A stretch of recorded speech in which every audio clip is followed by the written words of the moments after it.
Welcome to the First Read Ultimate Spider-Man podcast, where we break down Bendis' iconic run on Ultimate Spider-Man, issues 1 through 160, in Earth 1610. I'm Zach, and I'm joined today by former child, John Opat. John, how we doing? I'm doing great. How about you? How's your Saturday morning? Oh, it's going great, dude. Did you have a good... Well, I guess every weekend is a long weekend for you because you're on summer break. Yeah. Did you have a good holiday weekend? Oh yeah, I was going to ask you if you had a good Captain America's birthday. It is Captain America's birthday, isn't it? Yeah. That's what we're really July 4th. celebrating now. That is what I'm celebrating. July 4th's never been my particularly favorite holiday. And I don't care about fireworks either. I don't know how you are about fireworks. I get the feeling that last July 4th episode, the listeners heard us say probably something similar to what we're saying now. But my sister did come over, and she was like, "It's Captain America's birthday," and I was like, "Oh my gosh, that's right!" And we watched Civil War, of course. Which that was a great way to celebrate. Favorite.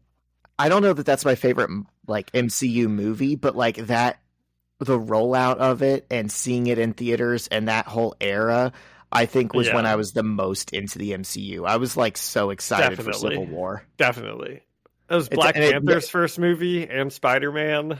Yeah, and everyone's character, everyone's favorite character, the guy who played Bilbo Baggins and Jim in the British version of The Office. Martin Freeman. Yes. Yeah. I had a crazy couple of days. Do you know what figure eight racing is? No, I don't.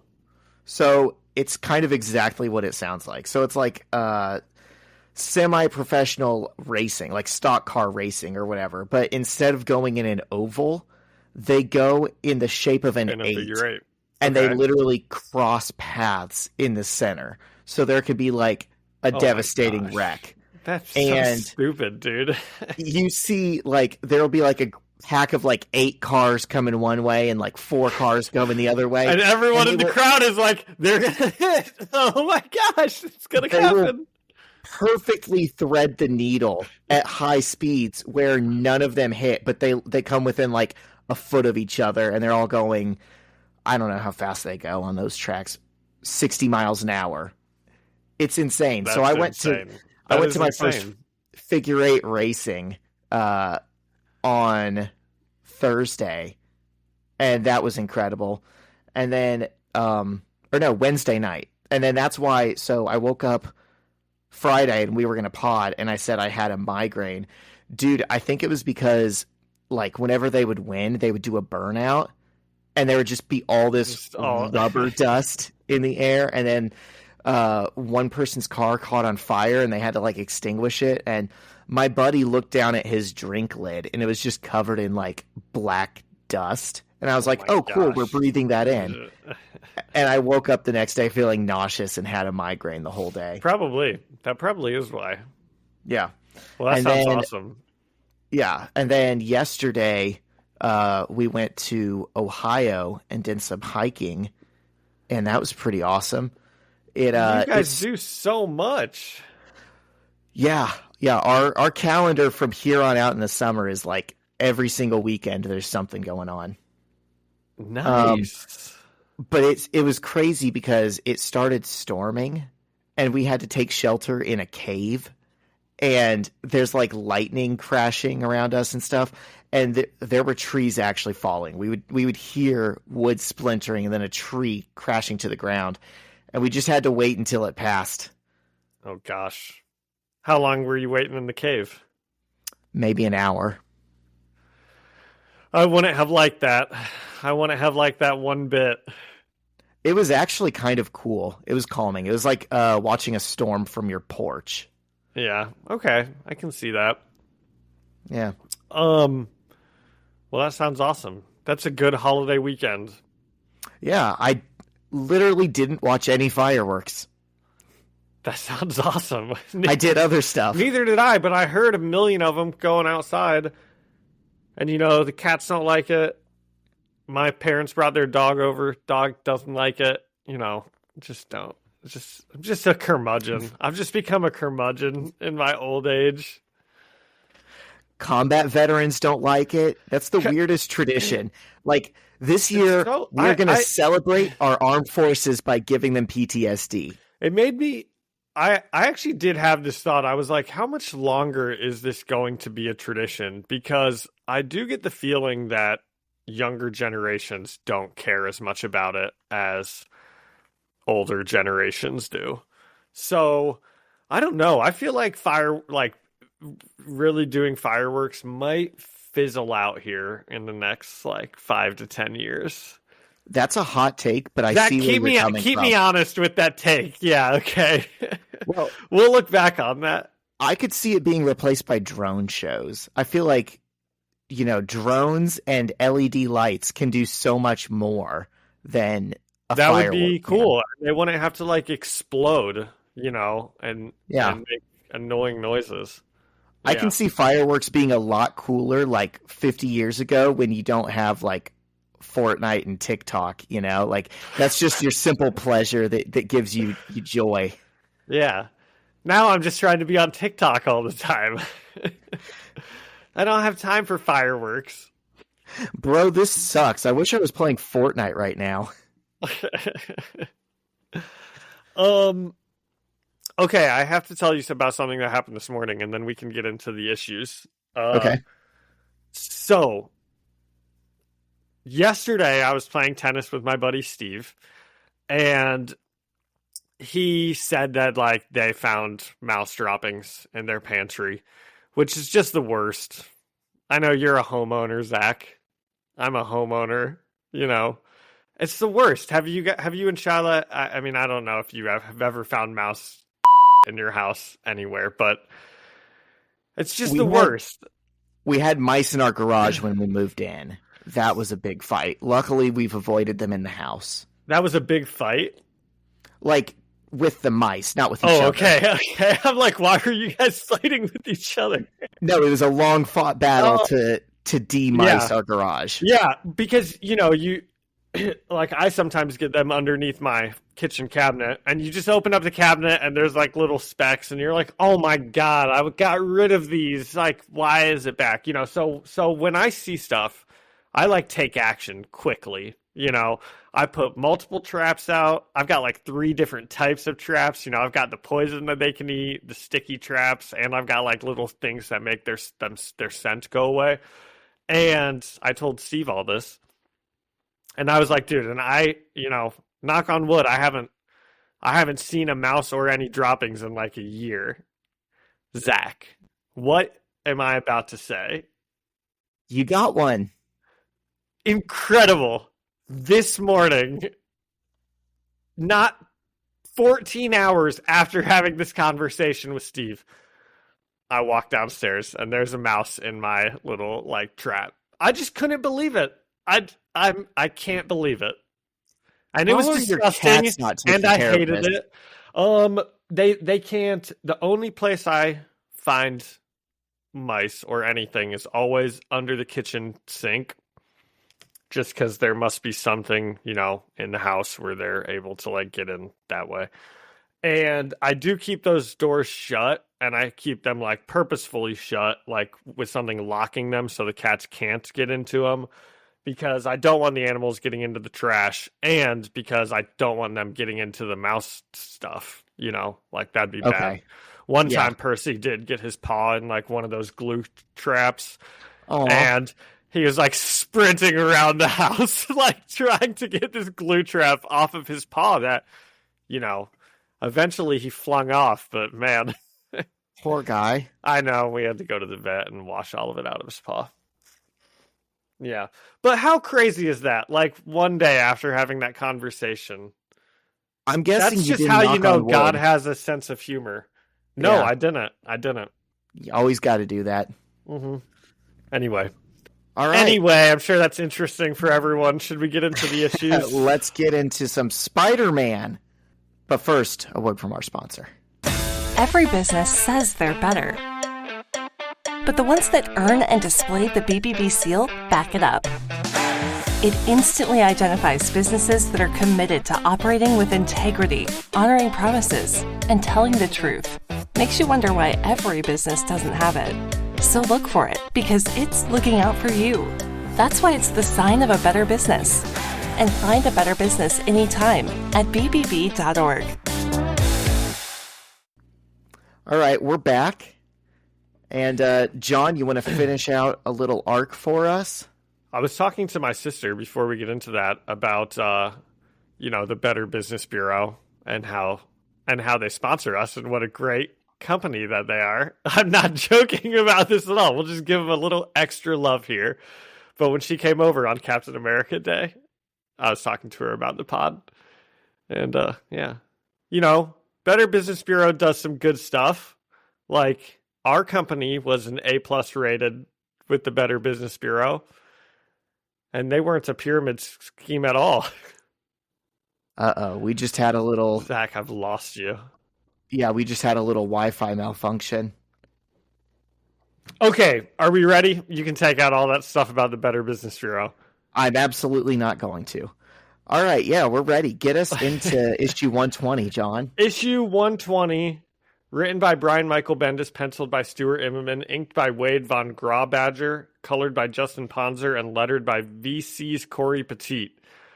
So Spidey and his friends, Liz Allen and Iceman, are in the sky, and Magneto tells Liz that it's long past time for her to discover who she is and where she came from. And Bobby immediately throws up a big ice wall in front of Magneto's and tells the other two to run.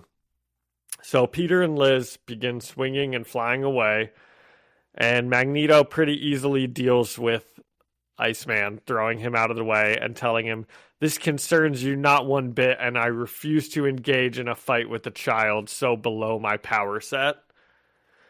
And I'm flipping through here. Magneto does look awesome when his helmet's off. I'm a big fan of the long white hair. I didn't think I liked it when I first saw it in the animated series, but it definitely grew on me, and I like it now in this also. Okay, that's really interesting for a couple reasons. A, I really like his helmet in the Ultimate Universe. I like how the primary color is like that dark purple, and then the red is the accent, which is a flip of how it normally is. And then two... I like his helmet also. It's not that part that made... I actually just think his costume looks kind of dorky, I love the costume. I like the helmet and the dorky. hair. It's so dorky, it's cool. It's interesting that you say he has long hair here, because I actually think for him that's short hair. And there's like something that people have noticed that's kind of a motif about Magneto is the long, and this is in general, there's exceptions, but the longer his hair is, that signals virtue. That's when he's at his most heroic. And when his hair is short, that's when he's evil. And when it's kind of shoulder length, that's your morally... Which it is in this. I think it's like long in the front. It looks like he has bangs, but it doesn't... I don't think it's overall long hair. I think this is his short hair. Okay. So this is evil Magneto. I think this is supposed to be evil Magneto. Okay. Well, he doesn't seem like he's being very evil. The Ultimate Universe Magneto is evil. He is a fascist. He does suck. He's not really a heroic character. But I think Bendis right here is kind of trying... Fascists suck, listeners. I think Bendis likes Magneto, and so he's trying to make him more morally gray here. But I think Ultimate Universe Magneto doesn't have long hair. Okay. I have some questions about the Ultimate Magneto and everything, but maybe we'll just save it all for after this issue. Okay. So Magneto catches, he kind of throws Bobby out of the way, and he catches up to Peter and Liz, and he's trying to calmly talk to Liz and tell her something about her father. But Spider-Man and Iceman keep webbing him up and freezing him anytime he like tries to talk. And this is what I mean when I'm like, well, he doesn't seem that evil. I mean, he's like very much just like trying to have a conversation, and these twerpy little teenagers are just like screaming at him and like doing their powers to him, which accomplish nothing every time he tries to talk. They're being pretty annoying. Yeah. That's what I'm saying. I think this is Bendis writing him out of character for this universe. Okay. Do you notice what his helmet is doing? Like, Spider-Man will web him in the face to shut him up, and then his helmet will just like dissolve, like he turns the metal pretty much into like a liquid or something, and it'll just rip off the webbing. Oh, interesting. Yeah. I think that's a cool that's cool feature. Huh. So Magneto finally loses his temper a little bit, and he just throws a bunch of metal at Peter and Bobby, and it kind of like wraps around them and chains them to the side of a building. And Liz asks Magneto if he is her father, but he tells her no. But he says her father is waiting for them, and he's supposed to bring her to him. And Liz asks how they found her, and Magneto tells her that once her mutant gene was activated, they were able to track her. And he says that her mutant gene has been burning very brightly for days, which Zach explains why she was feeling sick for a couple days. Yep. And Magneto asks her to come with him, and she thinks for a second and then flies off in the opposite direction. So Magneto begins to fly after Liz, and Peter wonders how they're going to get out of the metal that Magneto chained them up in. And Bobby says, wait for it. And then the metal comically undoes itself as they fall off the side of the building. Bobby says, it's magnetic, just wait for it. And Peter's like, wait for what? And then the magnetism wears off, and they just fall. Okay, so I think this means that this happens to the X-Men regularly enough that they know when Magneto flies off, we're all gonna, we won't be imprisoned anymore. Yeah. I thought that was a funny little touch to show that Bobby is more familiar with him than Peter is. Yeah, me too. Yeah, it was a pretty good one.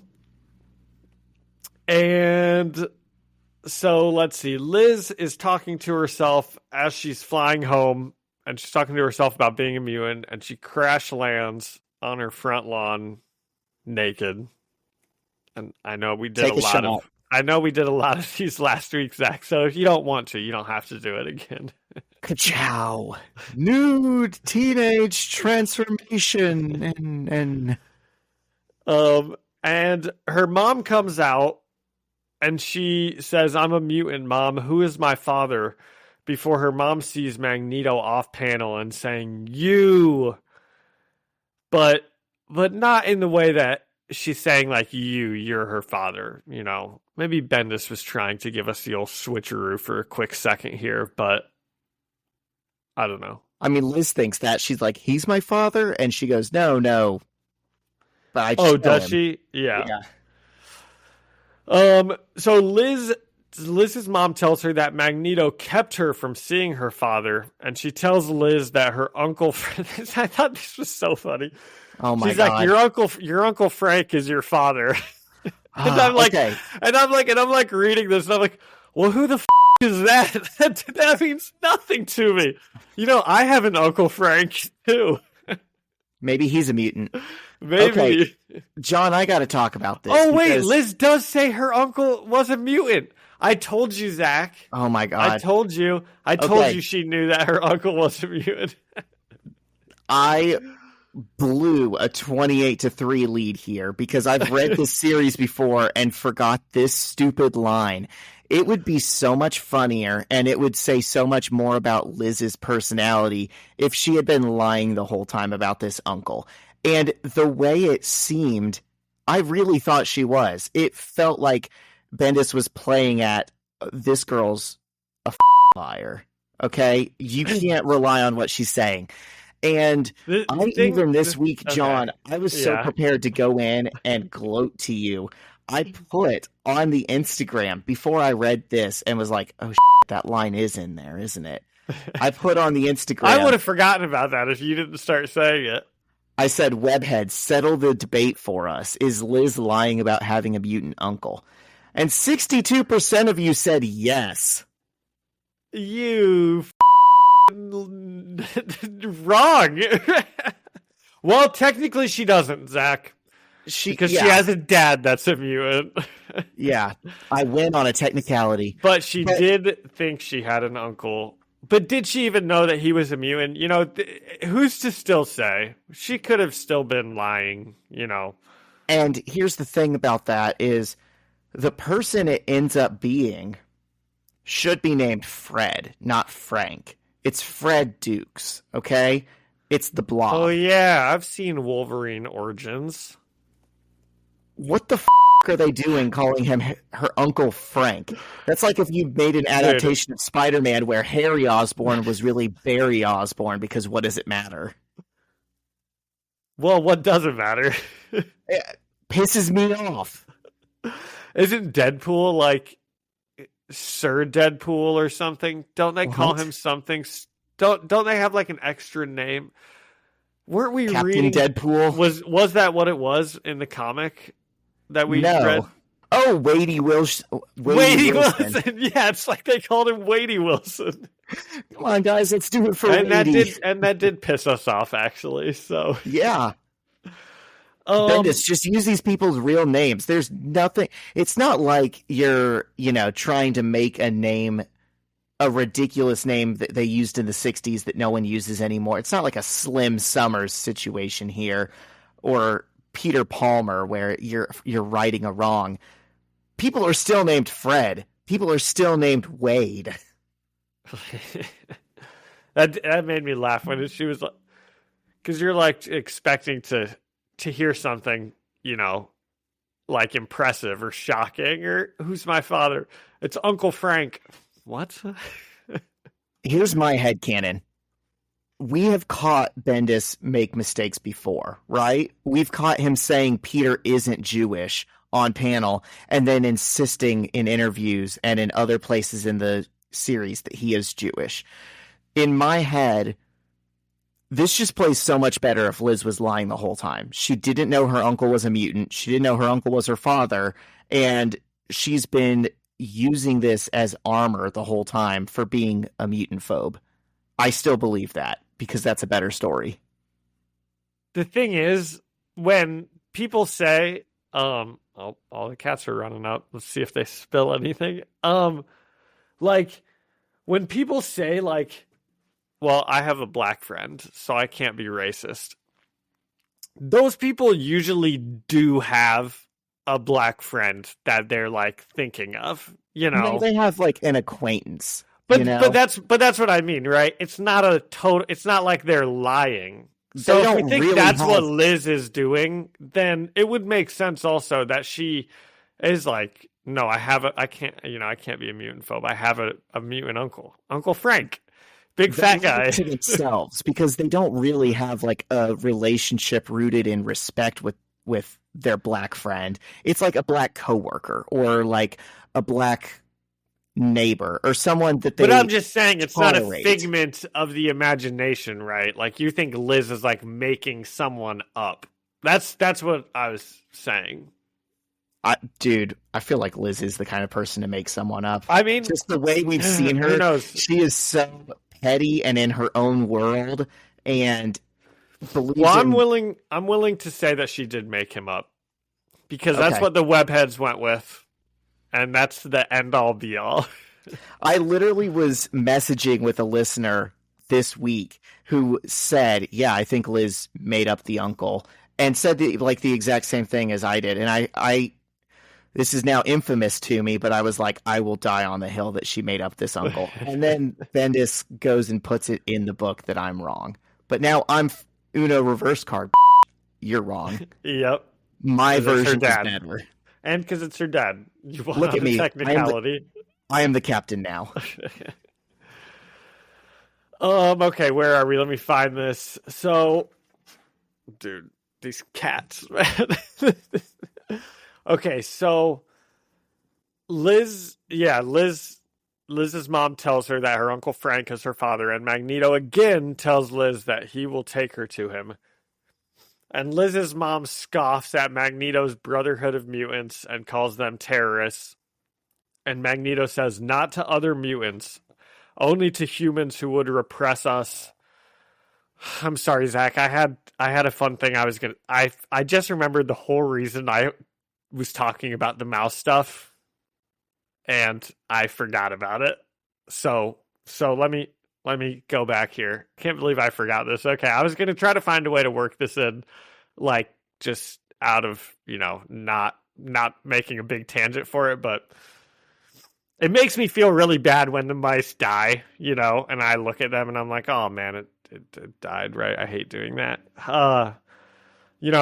I feel a great swell of pity for the poor mouse that comes into my house looking for trouble. Yeah. That's an X-Men line. I don't know if you... Not from this comic. What's it from? That's from... maybe some of the listeners got that. That's from 2 of the X-Men movies. It's from the end of the first movie when they're old and they're playing chess. And then it's also from the end of the X-Men Apocalypse when they remake it. It's between Magneto and Professor X every time. Oh, cool. Yeah. Well, there you go. Right. How about that? How about that? So, Magneto says they're not terrorists, not to other mutants, only to humans who would repress us and who try to stop that which will be. And Liz is kind of talking back to him, and she's like, will be what? And meanwhile, her mom is just screaming in the background for Magneto to leave. And Magneto tells her that a war has begun, and her father has chosen a side, and soon she will have to choose a side too. And her mom tells her to run away, but Liz turns around and she gets all fiery and she screams at her mom, you shut up, you liar. And when John says she gets all fiery, that's not a metaphor. She bursts into flames. Yeah. And so Liz is kind of listening to Magneto, and her mom is just kind of being annoying. She's just shouting in the background while they're trying to have a conversation. This is what I mean. No one will just let Magneto talk. They need to cut the other people's mics off. They do. And Liz wants to take a minute to decide, but Magneto tells her that she has to choose now because there are other interested parties, and we see the X-Men have arrived with Spider-Man. And Peter says, Liz, these are the X-Men. They're the good mutants. You might want to get behind them. And Magneto tells them to let Liz make her decision, and Liz asks if her father has ever killed anyone before. And Logan answers from the group of X-Men. He says, that would be a yes. That would be a yes, bub. But Liz wants to hear it from Magneto. And he tells her that he will take her to her father and she can ask him herself, before Liz asks if Magneto has killed people. And he says that he's fighting a war. That'd be another yes, bub. And Liz seems pretty apathetic about all of this. She's like, okay, so now I'm fighting a war also, And Peter tells her that Magneto's a bad guy. And she's like, okay, if you say so. She doesn't really care about any of this, it seems like, from my reading. Which I wouldn't either. If I found out I was a mutant 12 minutes ago, I would be like, okay, I'm not involved in any of this, guys. This seems like it goes a lot deeper than me. You guys are trying to convince me to be superheroes. You're trying to convince me to join in a mutant war. I'm out of all of this. She already hates mutants. She's still dealing with the fact that she is one. And now both sides that have admitted to killing people are like, but we're the good guys, so join us. Yeah, they're both bad guys. If you try to recruit teenagers for your war, you're a bad guy. doesn't really matter what side of that war you're on. There's a hot No. take, Zach. All of the X-Men John. are bad guys. You don't understand, John. We just want to bring you to our upstate school where you'll learn to be a better soldier, and also this Wolverine guy might make a pass at you. Yeah, and you don't need like math or science or language arts or anything like that. You can just learn fighting. Yeah. It worked out for all of us. Look how well adjusted we are. So Liz looks at her mom on the ground crying, and she's like, "Why didn't you tell me the truth?" Before flaming on and flying up into the air and saying, "You tell my father, he had his chance. And you and he and all of you can go straight to hell."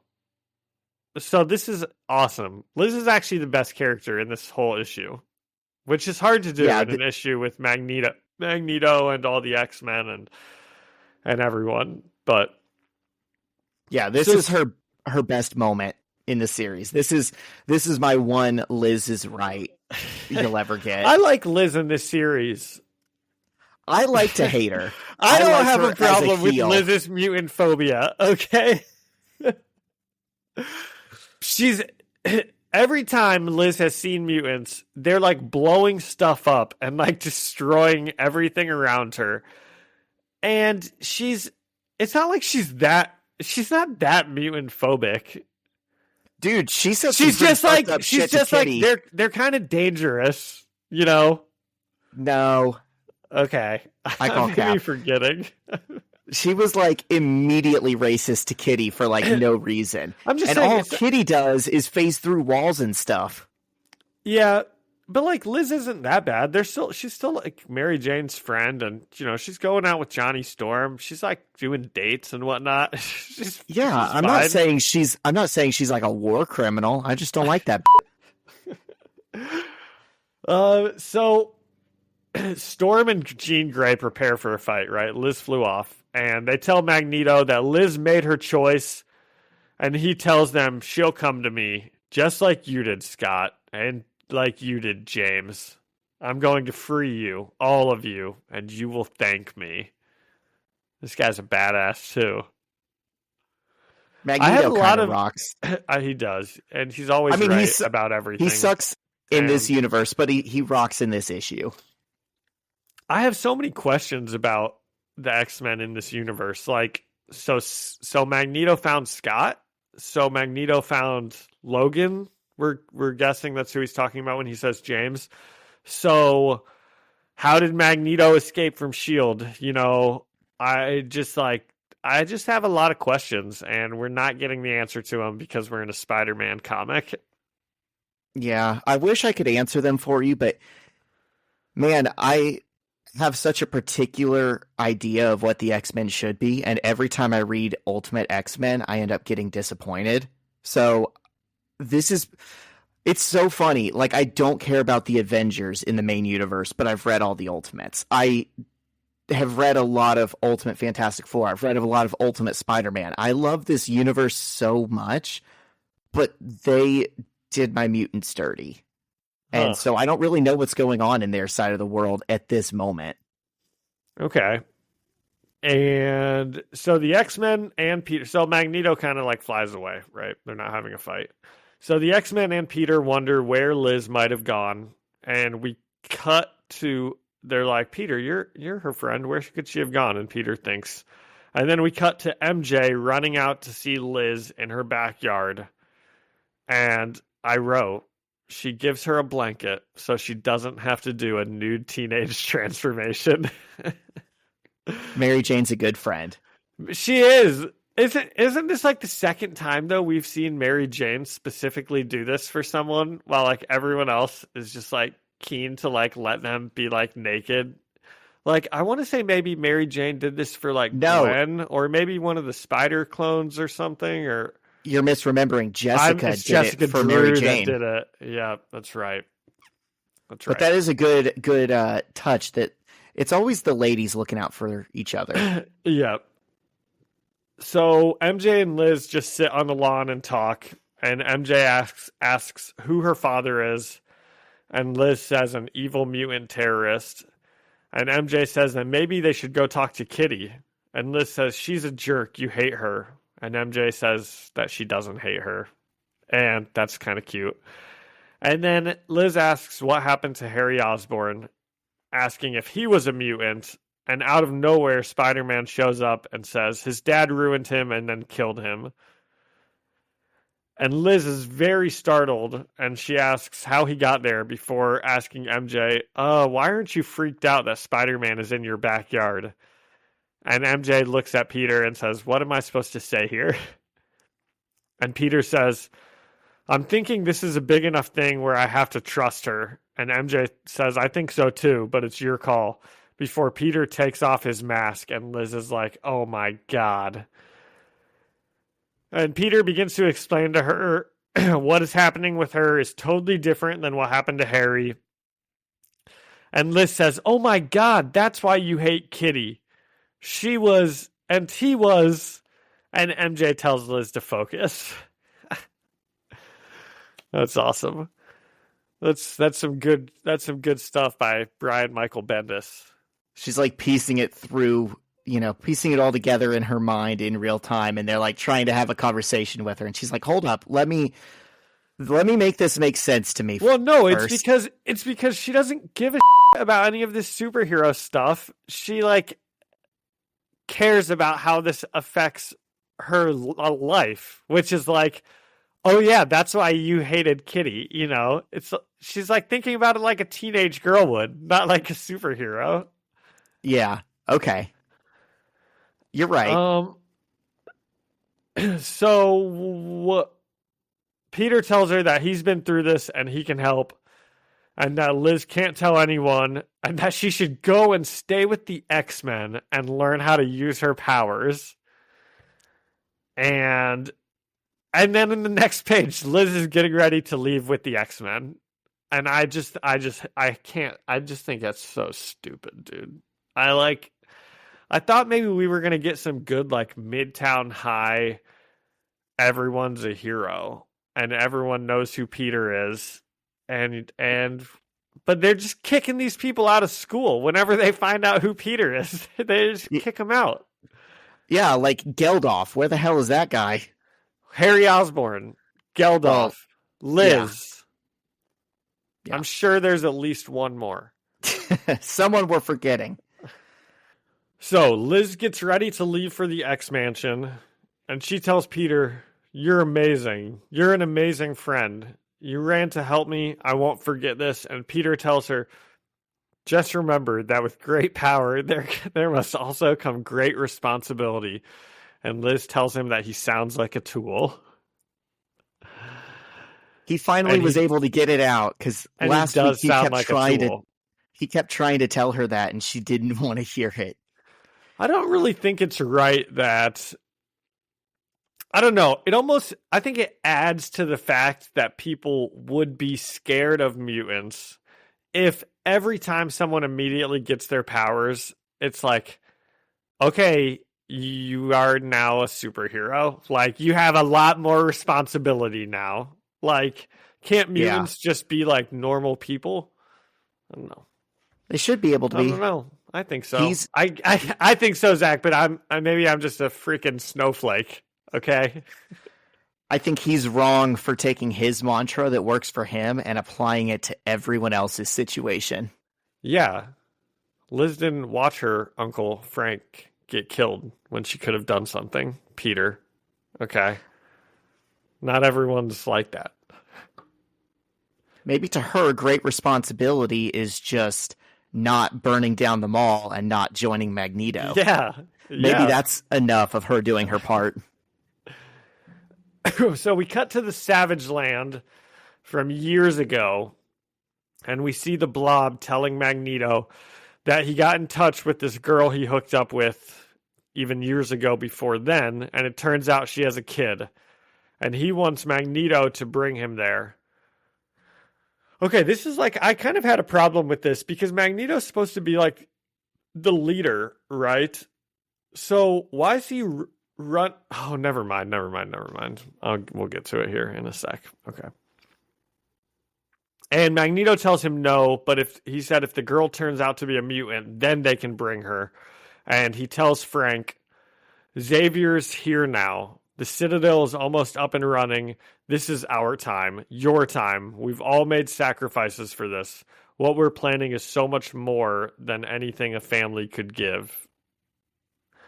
And Frank says, but if something happens to me between now and then, and Magneto says, I will find the girl, mutant or not. I will find her and bring her and tell her who her father is and what he sacrificed.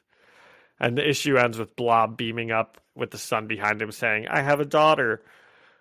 Okay, so what I was about to say is, why is Magneto running errands for this guy? Like, why is he picking up the daughter? But it's probably because something happened to Blob, and Blob is dead now, right? That's probably why they threw in that last, like, line or two, where he's like, if something happens to me, though, and he's like, I'll find her.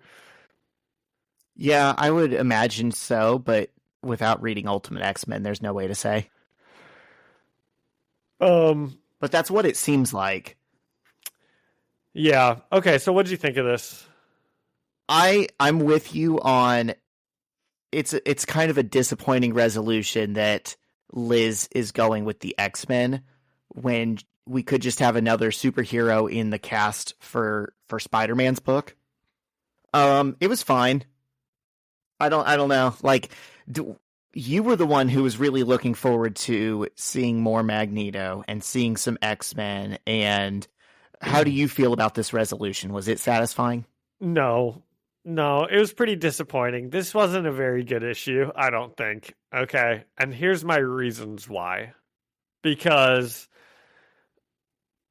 I'm like so stupid, dude. I lose my train of thought immediately. They bring in Magneto, okay, I have to know how he got out of S.H.I.E.L.D. They've put him in so many issues telling us he's locked up. They have to tell us why he's out, and they didn't. And what is going to happen with Liz, I already know we're not going to find out because this story is so evidently clear that it's going to pick up in the X-Men comics. So they've just given us a bunch of like threads that we're never going to follow, and none of them are, it's like, what about the Savage Land in the last like 3 issues? I kind of want to know what's going on there, like with Xavier's there with Magneto, and we just don't get to hear about any of it, so it's like a waste of an issue. And then the entire issue is just like Magneto chasing Liz around, being like, come with me, I'll tell you about your father. And she's like, no. And he's like, okay, but come with me. And that, like, they have that conversation like 3 different times where Magneto's like, if you come with me, you can meet your dad. And it's just boring. They got all these cool characters and didn't even have them fight a little bit.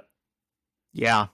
Yeah, I agree. It's weird that there was like very few action scenes with such a big cast. But I want to give roses to Stuart Immonen. I feel like for a pretty boring issue that didn't really stick the landing of this little 3-issue arc that really could have been 1 issue, he makes every panel look good.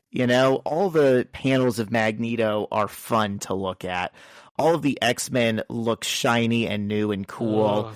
I like how this is not against Stuart Immonen, because you're right. He does a great job, but I don't like Bobby's appearance.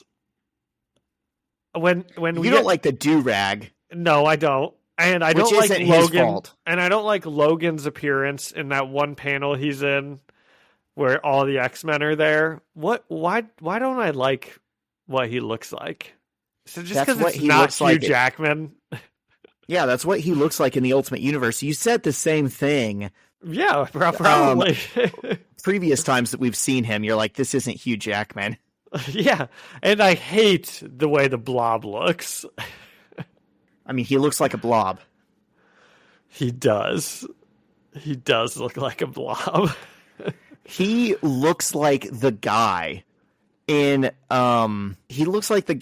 denim overalls who came into White Castle a couple weeks ago when I was in there and started berating the workers for not giving him a chicken sandwich and caused a scene for like 20 minutes.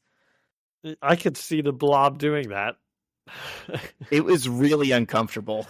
That is really uncomfortable. Okay, we'll do it out of 5 superheroes at Midtown High. The Midtown 5. Yep. Dude, this was like a 3 out of 5 for me, and it would have been a 2 out of 5 if I didn't like Stuart Immonen's art in it just so much. Yeah, I'm fine with that. I'm fine with like a 2.5 to a 3 out of 5. Probably the redeeming quality was that last scene with like Liz and MJ, and then Liz and Peter and MJ. That was probably the best part of this issue. I could see someone who's buying these comics in real time and spending money on a new issue every month and waiting for the next one to come out, being a little peeved at this whole little 3-issue arc where the second issue was a lot of the exact same scenes of just Peter and Bobby chasing Liz and trying to talk to her. And then this was just Magneto chasing Liz and trying to talk to her. And it all could have been condensed. Yeah. Yep. I agree. Okay. Getting into issue 121, this is the same creative team. And on the cover, I know John's excited about this. We get the return of Omega Red, your I like favorite Omega Red. superhero. Why do you say that? Do I not like him? Do I like him a lot? Last time you said something like, I don't know who this guy is. Why should I care about him? Well, now I like him because I know who he is. Now when I looked at the comic cover, I was like, oh, Omega Red. I know who that guy is. So this morning when I was scrolling on Hot Topics website because they were running that sale on t-shirts, one of the ones they had in the X-Men category, one of the shirts they had on sale in the X-Men category was Omega Red, and it said Omega Red across it. It was just his shirt. And I was like, huh, who the hell's buying that? It seems like a good commie shirt. Or a That's good funny. commie character, you know? I think that's what he was supposed to be when he was invented. I think that's why I like him. He's a comrade. Yeah. All right. So it's the day of the Baby Project presentation. We've been talking this up for quite a while, and Peter and Kitty are up next to present. And Kitty glares at Peter and holds out her palm to say, go ahead. And he sheepishly walks to the front of the class, holding a wrapped up blanket, and unrolls it on the teacher's desk, revealing a shattered and charred baby doll. And the whole class is shocked, and several students start laughing. John, what do you think of this this intro? Are you hooked? I was hooked. Yep. I knew that this was where it was going. We're gonna get a classic how did we get here type of issue. Yep. From the first time I read this series, as soon as they introduced the baby doll story, I was like, well, if we see this to its final conclusion, obviously that baby's not surviving Spider-Man. And lo and behold, it did. That's funny. I didn't see that coming at all. I was shocked. So Kitty points at Peter and starts blaming him and tells the teacher, he killed our baby. And the teacher says she assumes the parent journal has a whopper of a story. And Kitty angrily says, he destroyed that too. And the teacher's like, do tell. And Peter says, well, up until yesterday, everything was fine. And then we get a flashback to 18 hours ago. And we see Peter and MJ are standing by her locker. And when she opens it, she finds that Peter has put a cute little ice cream cone person in there on a plate to surprise her and cheer her up. Okay, I've got a question for you. I always think this stuff whenever there's like episodes of television series that do this type of storytelling or even this. So the reason we're now seeing this is because the teacher says do tell, right? So theoretically Peter is like explaining what happened.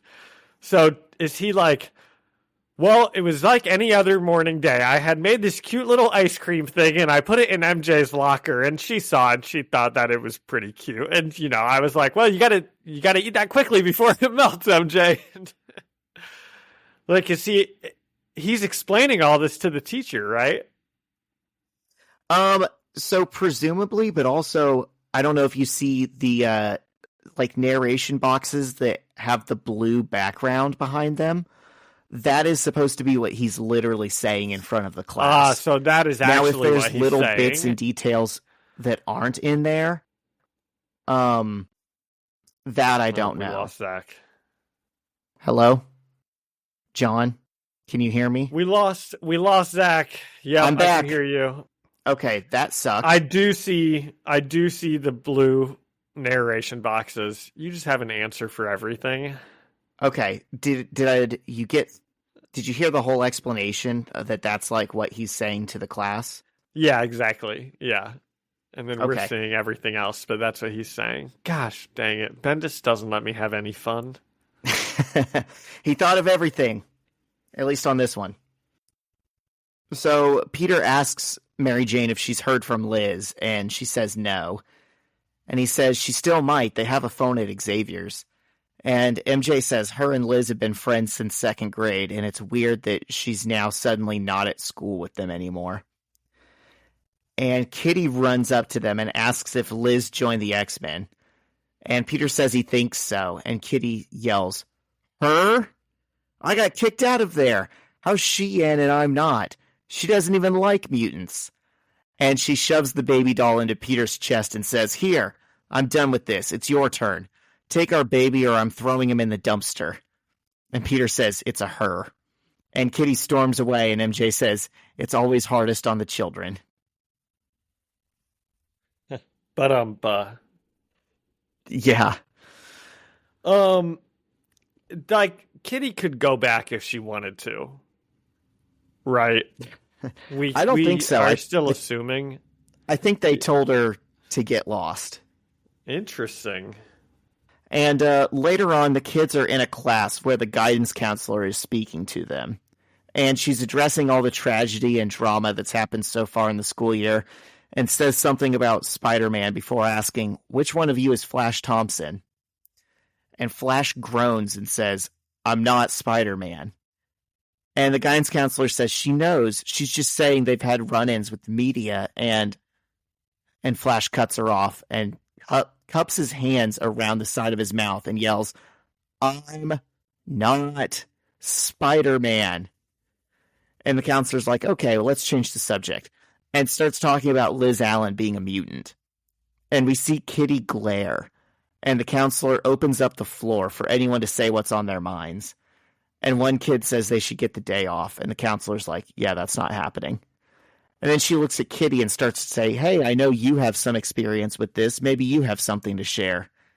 And Kitty just glares at her, and the counselor is like, "Okay, or maybe not, but if you change your mind, my door's always open." And later on, Peter is working at the Daily Bugle, and he overhears J. Jonah Jameson and Betty Brant arguing. Betty wants to look for Nick Fury as a story, and Jonah has assigned her instead to work a fashion show.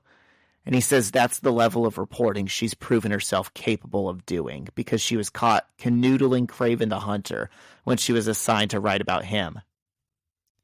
Did you remember that, John? I do remember that. I don't think did we like know that it was Betty Brant at the time? Yes. And were we like, oh, is she the PR person? Did we know that she was working at the Daily Bugle at the time? Yes. Oh. And there was nothing said about it then, and this was like 80 issues ago. Yeah. But we see that now Jonah is like treating her differently, and he actually says some pretty up stuff to her. He's basically calling her a slut and tells her to just get out of there. And he's like, "You're lucky I didn't fire you for that." And he says this in front of everyone. And so Betty storms out. And as she's leaving, okay. Well, I'm pretty sure that's not good for a journalist. I'm like, I'm pretty sure there's some ethical. I think you're not supposed to sleep with the person that you're like investigating. Well, I'm yeah, just saying to be, fair and balanced, John. To be fair and balanced. Right, but also if she talked to HR, I think Jonah would be in some hot water too. Probably. But anyway, so he pisses her off and she like storms out of the office. And as she's going out the door, she throws it open and a janitor is coming in behind her. And she yells at him, "Get out of my way." And Peter's spider senses go off. And he notices the janitor sneak into Jonah's office. And the janitor is like huge. Yeah. He's like twice Betty Brant's size. Yes. And when Jonah walks into his office, he finds himself face to face with Omega Red, who says it's an honor to finally meet him. And Jonah asks Omega Red who he is. And he says, "I'm the man who just made you crap your Homo sapien pants." That was kind of funny. John, are you wearing your Homo sapien pants today? Yep, I'm in my Homo sapien pants. And Omega Red says he's there because of the article Jonah published that made him look like a chump. But Jonah really doesn't remember who this guy is or what article he's talking about. Because he's ran so many of them. There's so many super people. This guy is just a blip. And doesn't Omega Red, doesn't he just always get beat up pretty easily? We've seen him once, and he got dog-walked by Spider-Man. Okay. And because Peter's spider sense went off, he's listening to all of this against the door. And Omega Red explains that after that article came out, it hurt his reputation and made it hard for him to find work.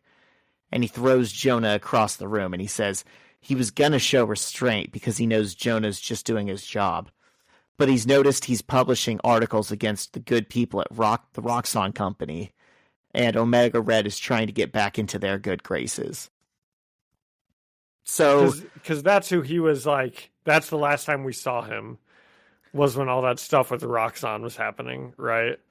Yeah, and I know what you're thinking, Zach. What rocks on, more like you gotta get your rocks off. Yeah, I know, but no, okay. Not Don't now. Get your rocks off. Yeah, later. No, actually, I was thinking, wasn't he trying to take down the Roxxon Company? And that's when Spider-Man fought him? Like, why is he saying he's getting back in their good graces? Maybe it was, yeah. It was that storyline, though. That's where we, ran into him. John, I'm going to do a mild spoiler because it's really not a spoiler. It's a plot thread that never gets resolved. For the rest of the Ultimate Universe, even into, Miles' series, Bendis is going to build up Roxxon, and it's never clear what's happening. There's never rocks off. It's Bendis such a tries rocks to off. rocks on, but he rocks off. It's so unclear what they're doing, why they're bad, which villains are in the loop and trying to take them down, and interesting. It's like Fetch. Stop trying to make it happen, Bendis. Roxxon just isn't going to happen. I wonder if that's because, though, in universe, we know that the CEO is just like a party boy, right? Who's got inherited this $1 billion company. So it would maybe make sense that Roxxon can never really get it together. They try to a couple times and then they just flame out. Well, I get the feeling he's like a figurehead and there's really maybe like a board of directors or someone shadier who's puppeteering him. But it's like, if you can't identify, if you know they're shady, but you can't identify the actual problem, there's plenty of other other villains to go take down and focus on instead. You don't have to make them the ultimate mission. Yeah. Anyways, that's my 2 cents about Roxxon. So Jonah asks again who Omega Red is, which really pisses him off. He's like, "I'm sorry, I genuinely don't know who you are or what you're talking about." And he's like, well, maybe I'll make a more of an impression this time. And he picks Jonah up by the scruff of his collar, and Spider-Man just then jumps through the window. And people in the bullpen, the Bugle bullpen, start to notice all the noise, but they aren't really aware that they're in danger yet because Jonah's window blinds are down. And Robbie and Ben approach the door to check on Jonah, and just then Omega Red throws Spider-Man through the door, knocking over Ben and Robbie. And Spider-Man keeps going and crashes into cubicles while people run away screaming. And Omega Red walks through the chaos looking for Spider-Man. And Peter pops up and pulls a TV down off the wall with his webs into Omega Red's face and starts attacking him. And JJJ starts to photograph the fight with a little digital camera and says, "Daily Bugle exclusive. Falls right in my lap." And he's watching the two superhumans destroying the Bugle office and says, "This is going to cost me a fortune." And Peter basically smashes Omega Red's head in with a filing cabinet and looks back at his desk where the toy baby is broken, burnt, and smoking. And Jameson walks up to Spider-Man and asks who he should bill. And Peter's like, "Bill? What are you talking about?" And Jonah says, "For the mess! You trashed my home! You and your partner!" And Peter just says, "Uh-huh," and webs Jonah's mouth closed. Does he? I don't think so. Okay. I was confused about those last two panels because I don't think he webs his mouth closed for sure because there's no webs on his mouth. I think that's the look of Jonah's face right before it hits him. I think, okay, this is what I initially thought, and now I think that potentially there's a second thing. What I initially thought was he webs the camera away from him, and we just don't see it. Like, he says, "Uh-huh," and he puts his hand up, and we can just assume that Spider-Man has webbed the camera from him. You know? Second, I think he's maybe, like, threatening Jonah. Like, he will, you know, like how someone would point a gun at them to make them, like, stop talking. He's, like, pointing his hand at him, you know? If he doesn't web his mouth, it has to be that one, because we see later that Jonah runs the pictures that he took in the paper. Oh, okay. Okay, well, then they must, yeah. But good no prize, John. I like it. Yeah, okay. Have we talked about that? Do you know what a no prize is? No. Okay, it's an old thing in Marvel where if there was like a story that didn't make sense or there was a hanging plot thread, and as a fan you came up with a theory that made it make sense and you could square the circle, if you wrote into Marvel and said that, they would be like, "Oh, yeah, that's exactly what we meant to happen. Good job, you get a no prize." And they would mail you a blank envelope. That's awesome. Yeah. Oh, I love that. So back in the present, Peter finishes explaining to the teacher that the firemen and cops came and sent everyone home. And he shows her that day's newspaper. And he's like, "Look, it's on the front page."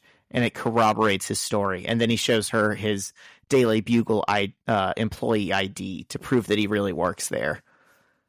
And he smiles sheepishly. And the teacher just says, B-. And Kitty starts celebrating, and Peter's like, but wait, that'll lower my GPA. I can't have a B-. And the teacher's like, "You brought me a charred carcass. B- is your pity grade. Do you want the one that you actually deserve? Now take your seat." John, I bet you love that. I bet you like that from the teacher. I can't believe he got a B-. That seems pretty generous for completely, like, failing the assignment. This is the same teacher you've said you like before, because she's like, "Does anyone have problems with their partner?" And everyone raised their hand, and she's like, "I don't care." I think she's a good teacher. She's great. And it says the next... So the very last panel, Peter's, like, sitting there, like, depressed because he just got his B-. And it says next issue, the worst day in Peter Parker's life. And I feel like that's just like a funny joke because like that's the worst day in his life. He's got like a B-, you know? Well, did you notice it said the same thing at the end of your issue? Oh, no, I didn't. They reused that 2 issues in a row. Well, it's the worst day of his life. Okay, so let's do out of Peter Parker's 4.0 grade point average. What do we think? I actually said out of 10 dead plastic babies. Oh, okay. Okay, because I don't know how to change that to a GPA. I said it's a 9 out of 10. 9 out of 10. I liked the fight with Omega Red doesn't really matter. The parts that matter is just the funny resolution to the baby doll thing, how all the kids interact and what they're talking about. And I feel like what they tried to do with this and the previous 3 issues is give us a little bit of levity after we just saw Harry Osborn die. You know, I think of it in terms of like, that's what bands do when they make their set list. You know, if you're seeing a rock band and they play like 4 really fast, heavy songs, they're going to take a break and talk to the audience for a minute and then slow it down and play one of their slower songs so people can catch their breath. And I feel like that's what Liz's little 3-issue arc was supposed to do, but it wasn't as enjoyable. And then this was that same concept done right. This is what a fun little bottle issue should be. Yeah. This was a fun little bottle episode. I don't think it was 9 out of 10 fun, but I'll say it was like 7.5 out of 10 fun, you know, which Zach, you gave Peter a 3.6 out of 4. And that would mean that I gave Peter, I don't know, like a 3 out of 4. Yeah, 3 out of 4. 75%. Yeah. Okay. So, not bad. But, you know, it was okay. I like Omega Red. I like J. Jonah Jameson. They're good. They're good people. I felt like we hadn't been at the Bugle in a while. It was kind of nice to see that again. Yeah, definitely. Okay. I think I maybe would have had more fun just seeing all of the different couples present their projects. Like seeing Mary Jane and whoever she was with, and Kong and whoever he was with. That would have been. I wonder who was Liz's that would have been partner. some fun to have a couple more pages showing just a couple more people. Imagine whoever was Liz's partner walking up there and be like, yeah, so half of my project was completed by a girl who turned into a fire mutant and doesn't go here anymore. Yeah. Actually, you know what, Zach? That would have been a hilarious, like, final joke if just on that very last panel, you hear the teacher being like, okay, and, you know, whatever, James, and your partner was Liz, right? And then he also has a charred baby, and then the issue ends. That would have been really funny. That would have been perfect. It would have been so convenient for Peter if Liz had been his partner, and he could have said, well, she turned into a fire mutant and killed this baby, and now she doesn't go to the school anymore, so this is really not my fault. I feel like the point of actually him with Kitty, that'd have been funny also. After Peter gives like this long story about how his baby got charred, then we would have got to see someone else with Liz. See, they should really let us do a first pass on some of these issues before they publish them. 10 years later. Yeah. 15 years later. These are like 15 years old. That's crazy. I know. They look and read more modern than that. Yeah, definitely. But I feel like part of the problem with the Baby Doll project was like they paired Peter and Kitty and they don't get along. How's this going to work out? And then we just didn't get to see that very much. Yeah. Well, they're all friends now. Yeah. That's true. Yeah. Do we have anything else on these issues? So next episode, We're going to be reading Ultimate Spider-Man Annual number 3. Ooh, fun.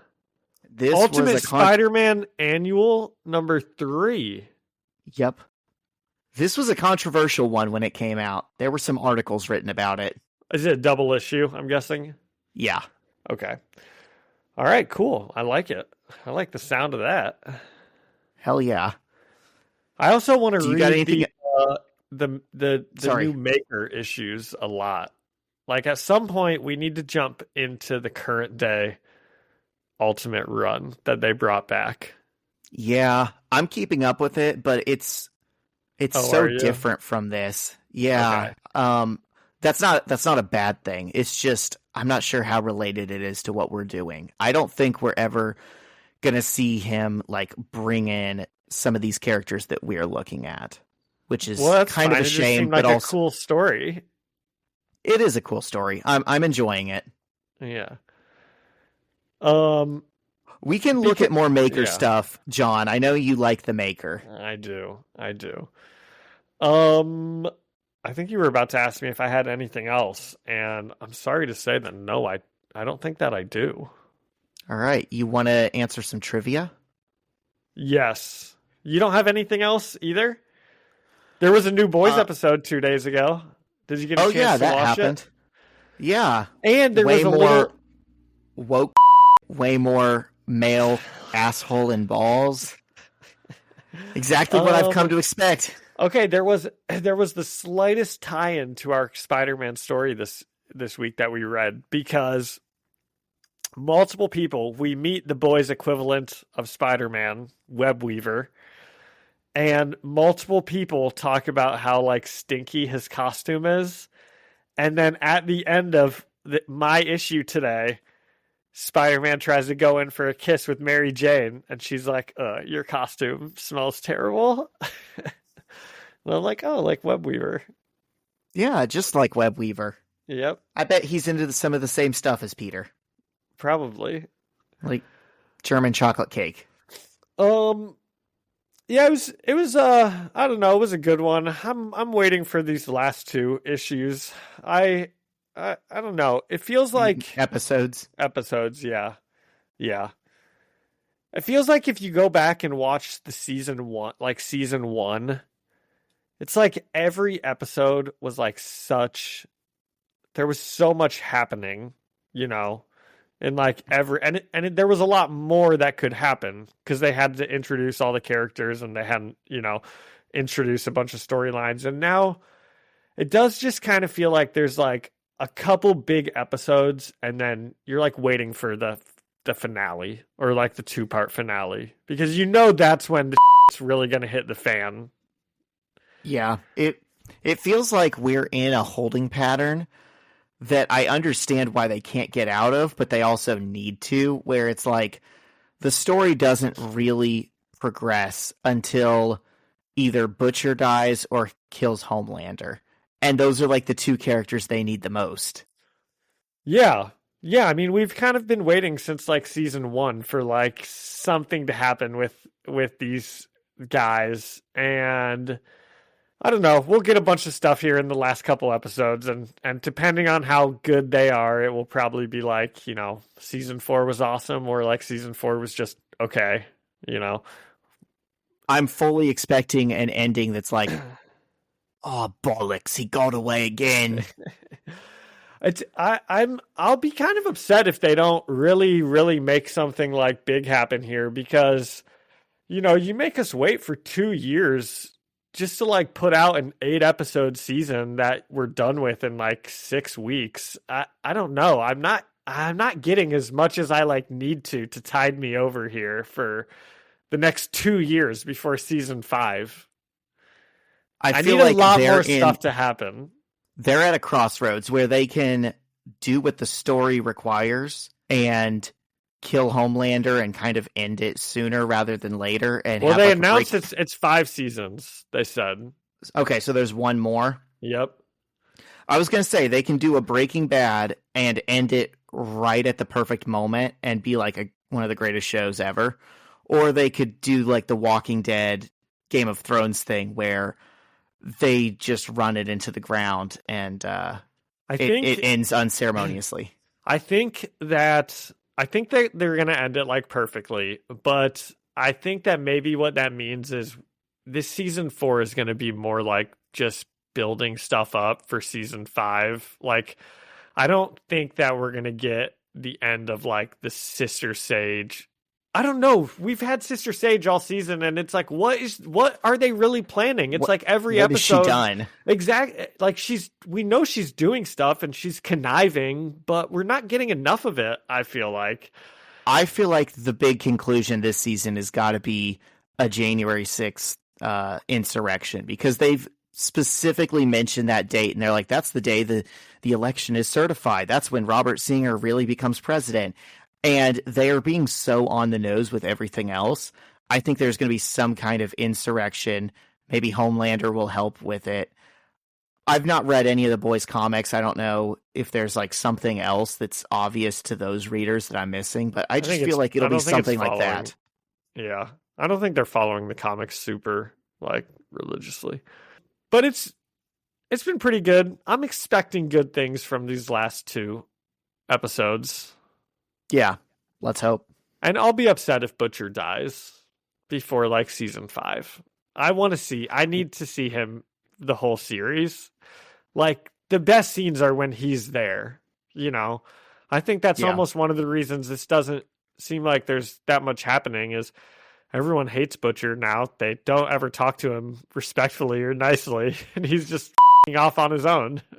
Every time he meets up with anyone, they're like, what is he doing here? He's the worst person in the world for some reason. What did you think of the Fight Club twist at the end? It was pretty expected. I was like, so? Definitely. I was like full on. I like full on knew that he was going to be a figment of his imagination. I actually thought it would be a bigger twist if he was real. That's kind of what I was hoping the twist would be, is like, because I think they were really laying it on that he was a figment of his imagination. Just like we already know he's imagining his wife, and we never saw him talk to anybody else the whole time. Like, you know, viewers are too smart for that nowadays. If you have one character only talking to another character, and like, anytime someone else is in the room, they're like looking at Butcher like he's like crazy. It's like, oh, he's talking to himself. I'm embarrassed to say I didn't see it coming. And I should have, because like you said, he's always alone when he's with Jeffrey Dean Morgan. Did you realize But you know, they could have also been trying to like trick you a little bit, because Huey and his mom, for their first like 2 or 3 episodes, also Huey only talks to his mom, and they only like communicate with each other. And I definitely was thinking, oh, she's probably fake also, because him and Butcher are both seeing people. Gotcha. And then that didn't end up happening. So yeah. Did you know that the showrunner of The Boys is also the creator of Supernatural? And at this point, he's very close to bringing in like all of the major actors from Supernatural into The Boys. I did know that, because I know like Dakota Bob is a thing, Robert Singer or something. Yeah, the characters. The same actor plays characters with the same name in both shows. Yeah, and Jeffrey Dean Morgan is like from Supernatural, and so was Soldier Boy, right? Jensen or was that Ackles. A different show? Yeah. Nope, you're right. So I'm really excited to see if like season 5 they can somehow work in Misha Collins and Jared Padalecki. I think that'd be fun. Jared Padalecki, is he Sam? Yes. Is he the other brother? Okay. Yeah. Yeah, I've seen some Supernatural. I used to be really into it. I had a dream once in college that was so realistic that he died like suddenly and unexpectedly. And for like a week, I didn't want to watch Supernatural because I was like, oh, it's so sad that Jared Padalecki's dead. And he wasn't. I just had convinced myself because of a dream that he was. You know, that's also kind of another problem with The Boys here in season 4, which I am enjoying. I know everyone's talking about how it's not as good. It's still fine, but they've put Soldier Boy on ice. They've like got to bring him back. He's such a good character. He'll and I'm come sure back. they're saving it for season 5. That's what I mean. Like season 5, if they only have 8 episodes, I bet every episode's going to be like something big happening. And it feels like we're just not getting that in this one, you know. When they bring him back, they'll make it worth it. Yeah. Maybe we'll get him here at the end of this season. That'd be cool. Maybe he'll be the one storming the Capitol. Who knows? I'd be on his side. All right. Okay, Spider-Man trivia and the jam of the week. Let's go. You want to do your little ditty? It's Spider-Man trivia time. Ding. There we go. True or false? A spider's bite gave Peter Parker the power to spin webs. Oh my gosh. Now this could be true or false, because in the Tobey Maguire movies, that's true.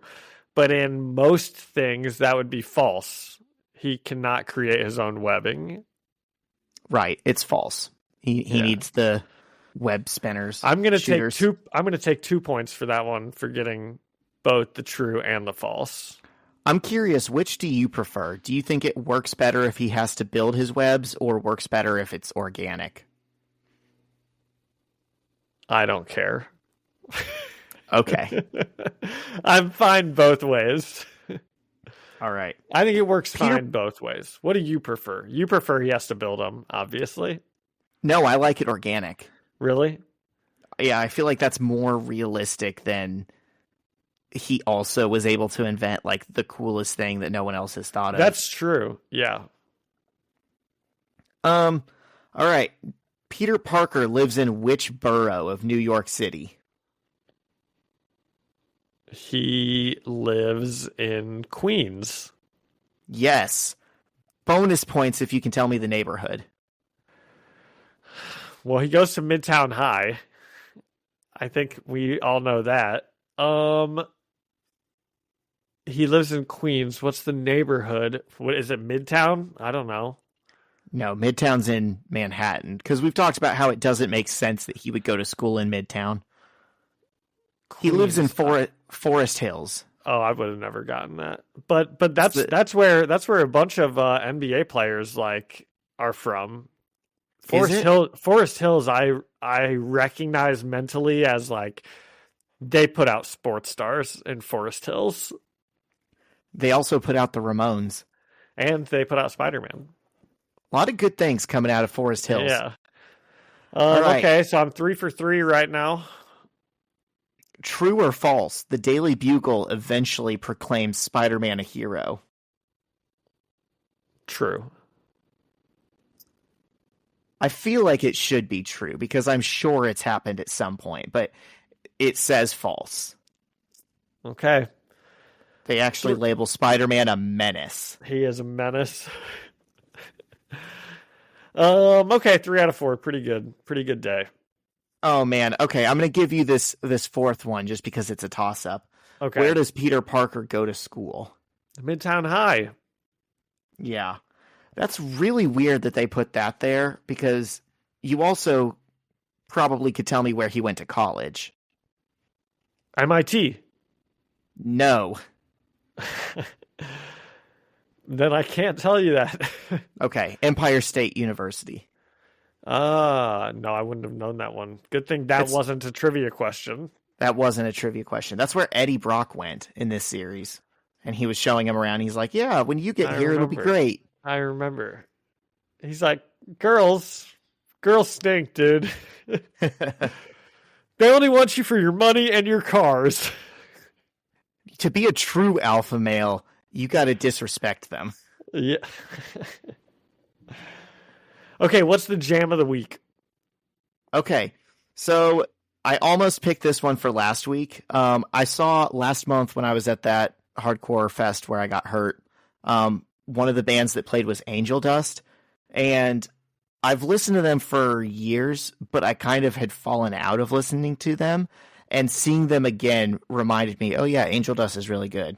So I've been on an Angel Dust kick recently, and I just think Take Away the Pain is they have a couple songs that I'm like, anyone could bop to this. It doesn't matter what you listen to. This is just accessible, fun music. And I think Take Away the Pain is like my favorite of those kind of songs that they have. Okay. I like it. I'm going to play it as soon as we sign off. Tell me what you think, because I bet you'll enjoy it. I bet it's a bop. Yep. What about you? Do you have a song in your heart? No, I don't have a song in my heart. I was actually really relying on you to. I knew you would have one this week, and I didn't have one really. So I was like, well, I'm not going to force it. You know, I'm sure Zach will have a jam for us. Yep, I came through. Yeah. All right, you got anything else? I don't, man. Okay, sweet. I was going to try and make some joke before we sign off, but nope. Thanks to Ian Hickey for the music and Alyssa Seaman for the artwork. And thank you all for listening and leaving us a review or a comment. You can find us the First Read Ultimate Spider-Man podcast on Spotify or Apple Music or anywhere else that you find podcasts. And you can come and chat with us and leave us a message on Instagram at First Read Podcast. Send us an email at firstreadspidey@gmail.com or find us on YouTube, First Read Ultimate Spider-Man Podcast. See you next week. See ya.